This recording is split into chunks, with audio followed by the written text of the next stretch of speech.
over the last 7 or 8 years, I think, if anything, radio has gone through even more concentration.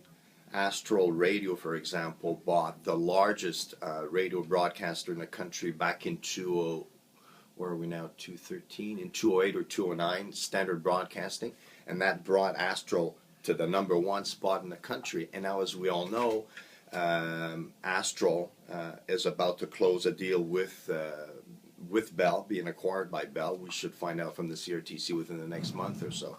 So, from being the #1 radio broadcaster, now Astral will be brought into the fold of Bell Canada, and there'll be two fewer players. So, if anything, more concentration is probably my first dominant observation. Second of all, the threats actually of the internet and new technologies haven't materialized as I guess negatively as some people might have feared.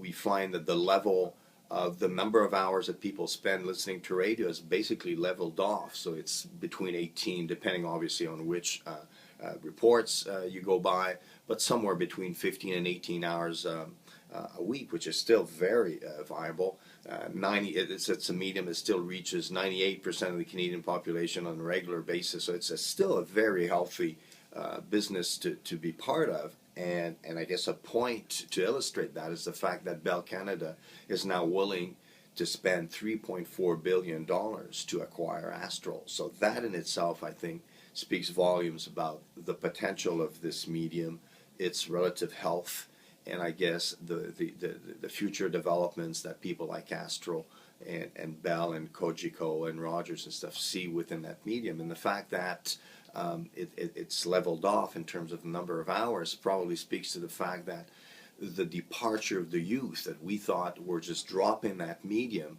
has probably not materialized as, again, negatively as some might have feared. So overall, when you look at the situation now, 7 or 8 years later, radio is still in a fairly healthy situation or position. And there's still, although the future was pretty cloudy at the time, I think the clouds have started to disappear and move away. And a lot of people see the clouds, there's clearly a silver lining behind most of these clouds.